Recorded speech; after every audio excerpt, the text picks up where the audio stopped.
എൻ്റെ 17ാമത്തെ വയസ്സിലാണ് കേട്ടോ ഞാൻ എൻ്റെ ഹോസ്റ്റൽ ലൈഫ് സ്റ്റാർട്ട് ചെയ്തത്. ഹോസ്റ്റൽ ലൈഫ് സ്റ്റാർട്ട് ചെയ്തു എന്ന് പറഞ്ഞപ്പോഴത്തേനും നോക്കാം എൻ്റെ കൈയൊക്കെ പുള്ളി പറഞ്ഞിട്ട് കാര്യമില്ല, ഒരു ദുരന്തം പിടിച്ച യാത്രയായിരുന്നു. സോ നേരെ കോയമ്പത്തൂർ പോയി പഠിത്തം കാര്യങ്ങളൊക്കെ കഴിഞ്ഞു. ജോബിന് വേണ്ടി വന്നതോ കർണാടകയിലോട്ട്.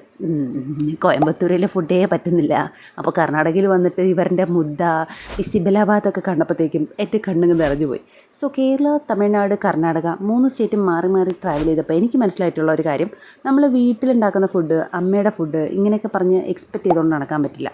നമുക്ക് പോകുന്ന സ്ഥലത്ത് എന്താണോ അവരുടെ കൾച്ചർ, എന്താണോ അവിടുത്തെ ഫുഡ്, അത് നമ്മൾ അഡാപ്റ്റ് ചെയ്തെടുക്കുക. പിന്നെ നമ്മുടെ വേർഷനിൽ ചെറുതായിട്ട് മാറ്റങ്ങൾ കൊണ്ടുവന്ന് കഴിക്കുക. വേറെ നിവൃത്തിയില്ല.